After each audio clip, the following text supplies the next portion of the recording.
ভাতাগুরু, ভাতাগুরু, শিক্ষাগুরু আর শিক্ষাগুরু। আচ্ছা, আমরা যখন ছোটকালে যখন স্কুলে প্রাইমারিতে পড়তাম বাবা, তখন আমাদের গুরুদের মাস্টার মশাই বলতো। এখন কি মাস্টার মশাই বলে? না, এখন কি স্যার বলে। স্যার কি? মাস্টার মশাই গুরুদেব। যে জ্ঞান প্রদান করবে তিনি হচ্ছেন আমার গুরুদেব। তা আমাদের কি এই শ্রীমদ্ ভগবদ গীতা কে কাকে দিয়েছিলেন? ভগবান শ্রীকৃষ্ণ অর্জুনকে দিয়েছিলেন। কি মাসে? মুখ্যদা একাদশী। মুখ্যদা একাদশী চলে গিয়েছে না? মুখ্যদা অর্জুন তো বসে আছেন। ভগবান যে অর্জুনকে বলছেন, অর্জুন তোমাকে আমি এমন জিনিস প্রদান করবো যা আজও পর্যন্ত কেউ পায়নি। তা কি? বলে শ্রীমদ্ ভগবদ গীতা। শাস্ত্রে বলছে ঘুম থেকে অর্জুনের চরণে প্রণাম করলে তাতেও মঙ্গল। কি জানিস? অর্জুনের মাধ্যমে তো আমরা পেয়েছি না বাবা, নাকি? আজকে আমরা কলিহত জীব ভুলে যেতাম।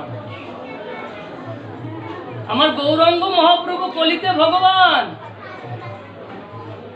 এই শ্রী চৈতন্য মহাপ্রভুকে আনলেন কে? শিবের, সদা শিবেরই অংশ অবতার মহাপ্রভু। তিনি কি জন্য নিয়ে আসলেন? তিনি সারা ব্রহ্মাণ্ড ঘুরিয়ে দেখলেন যে পৃথিবীর মানুষ সব পাপ করতে শুরু করেছেন। ভক্তি নাই, গুরুজনদের সম্মান করে না, শ্রদ্ধা করে না, এ তো পাপ করতে শুরু করেছে। তাহলে উদ্ধার করবো কিভাবে? তিনি নিত্য বৈকুণ্ঠে তুলসী জল ফুল দিয়ে ভগবানকে আসবেন আর বলতেন, প্রভু এসো, প্রভু এসো। দীর্ঘ সাধনার পরে, দীর্ঘ তপস্যা পরে যখন আসছে না, আর পাচ্ছে না, ধৈর্য আর কুলোচ্ছে না, তখন বলছে, হে করুণা সিন্ধু তুমি এসো, হে করুণা সিন্ধু এসো। আজ দুই হাত তুলে ডাকছে। কেন? বলে পাপটাকে উদ্ধার করাবার জন্য। তাই আমার অধার্য মহাপ্রভুর ডাকে আমার ভগবান আসেন। কার গর্বে? শশী মাতার গর্বে কি নিমাই? শশী মাতা আর জগন্নাথ মিশ্র পূর্বে কে ছিলেন? সবাই তো গুরুজন ব্যক্তি। আমি মূর্খ, আমি অধম, পাপিষ্ঠ, জানি না। তারা শচী মাতা যশোদা আর নন্দলাল ছিলেন। কিন্তু যশোদার খুব ইচ্ছে ছিল, যদি গোপাল যদি আমার মা বলে ডাকতো, আমার সন্তান।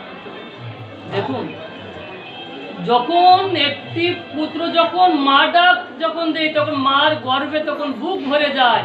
আর যখন শিশু থাকে তখন মনে হয় কখন আমাকে তো মা বলে ডাকবে, আমাকে তো মা বলে ডাকবে না। যারা মা হয়েছে তারা যখন গোপাল যখন গাভীকে নিয়ে, গৌমাতাকে নিয়ে যখন খেলা করছেন, তখন যশোদা মা যে উপস্থিত হয়েছেন, ভগবান তো সবই তো বুঝতে পারে। তা বলছে, মা মনে হয় আমার মুখ থেকে মনে হয় মা ডাক শোনার জন্য অস্থির। মায়েরা বলেন না, কখন আমার পুত্র মা বলে ডাকবে, মা বলে ডাকবে। যখনই ভগবান যখনই মা বলে ডেকেছেন, আজকে মা যশোদার বুক ভরে গেছে। আজকে কোনো দুঃখ কষ্ট যন্ত্রণা না। মা বলে, গোপাল আরেকবার বলো। বলে, মা। যখনই মা বলে ডেকেছেন, তখন গোপালকে জড়িয়ে ধরেছে।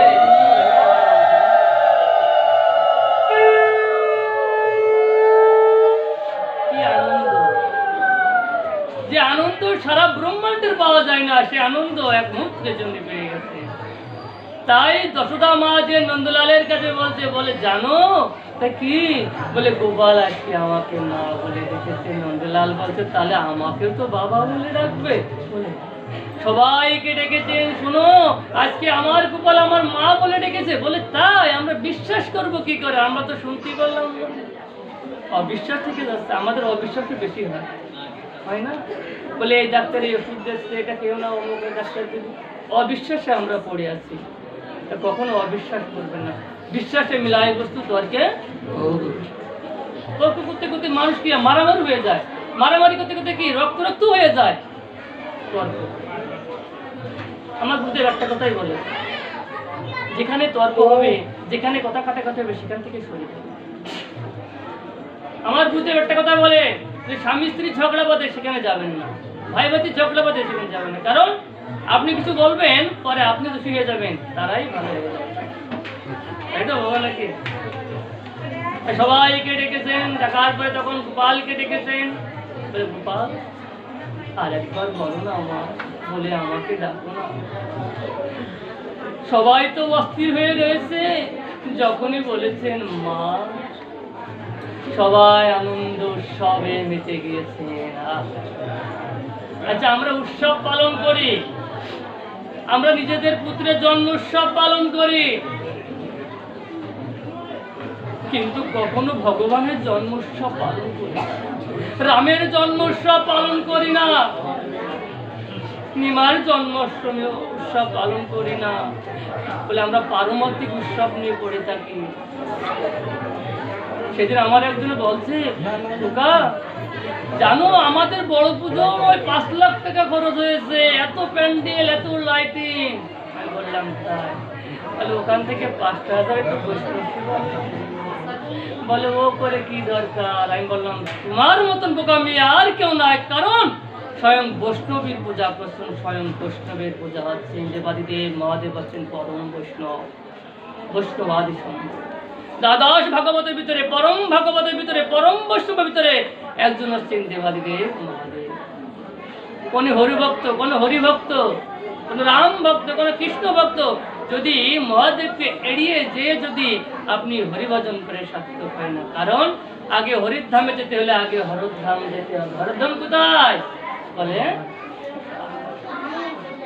শ্মশান, আমাদের কি চিরস্থায়ী জায়গা। এমন উৎসব করুন যে উৎসব করলে ভগবান খুশি হন, যে উৎসব করলে সাধুগুরু বৈষ্ণবগণ আশীর্বাদ করে ভগবানের ধামে নিয়ে যেতে পারে, সেই উৎসবগুলো করেন যাতে আমাদের সনাতন ধর্মটা বেঁচে থাকে। এমন আচরণ করেন না যে চোখের দৃষ্টিতেই সেগুলো দেখতে খারাপ লাগে। বলে বৈষ্ণবী মহাদেবকে মুখে এমন পরিমাণে লাইটিং করে, লাইটিং ছাড়া মাকে দেখা যায় না। আচ্ছা, আমরা মায়ের পূজা করি কি জন্য বাবা? আশীর্বাদ পাওয়ার জন্য, তো মঙ্গল করার জন্য। আচ্ছা, যদি তার সাথে খারাপ ব্যবহার করি তা আমাকে আশীর্বাদ দেবে? আচ্ছা, আমি যে ব্যাসপীঠে বসে রয়েছি, আমি যদি এখানে যদি আপনাদের সাথে যদি খারাপ ব্যবহার যদি করি, তাহলে আপনারা আমাকে কি বলবেন? আমাকে আশীর্বাদ দেবেন? বলেন বাবা, দেবেন না। আমাকে মাতৃ পর্যন্ত যাবেন। ততরূপ মাটির প্রতিমাকে মাটির প্রতিমা মনে করবেন না। যতক্ষণ মন্দির প্রবেশ হবে, যতক্ষণ বিসর্জন হবে না, মনে করবেন তার প্রাণ প্রতিষ্ঠা, তার সাথে কখনো ছেলে খেলা করবেন না। আমাদের সমাজে এখন পাল্লাপালি দেওয়া হয়ে গেছে, এগুলো বাদ দিতে হবে, সমাজ থেকে জাগ্রত করতে হবে। বলে কি? বলে মন্দির হচ্ছেন পবিত্র, সেই পবিত্র স্থানে যে কি হবে? মদ, গাঁজা, সিগারেট, এগুলো তাহলে আমি এখানে আমাদের সকলেই, আমি সবার চরণে প্রণাম জানি। আর আমাদের গীতা নিত্য পাঠ করতে হবে। শুধু নিত্য পাঠ করলে আমাদের ছেলে মেয়েদের তো পড়াতে হবে। দান করবেন।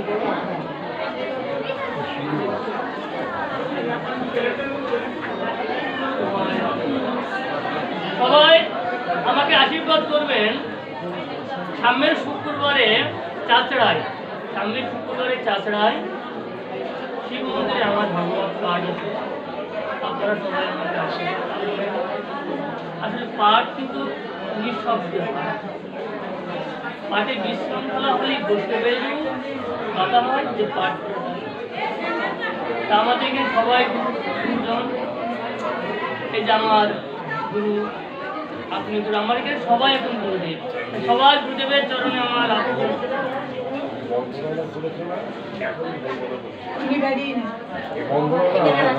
আমি পাই না।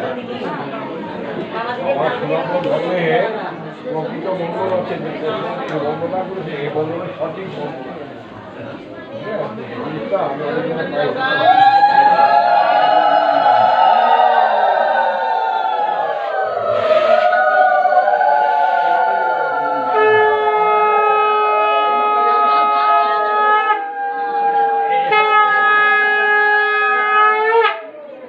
আরেকটা বিষয়, আমি বাড়ি একটা গোবিন্দ মন্দির তৈরি করতে যাচ্ছি। আর এই গোবিন্দ মন্দিরে যদি কোনো ভক্ত যদি কিছু প্রণামী যদি দিতে চান, তাহলে সেটা আদরে করুন। আর আপনারা আমাকে আশীর্বাদ প্রাপ্ত করবেন, তার সামনের দিনগুলো যেন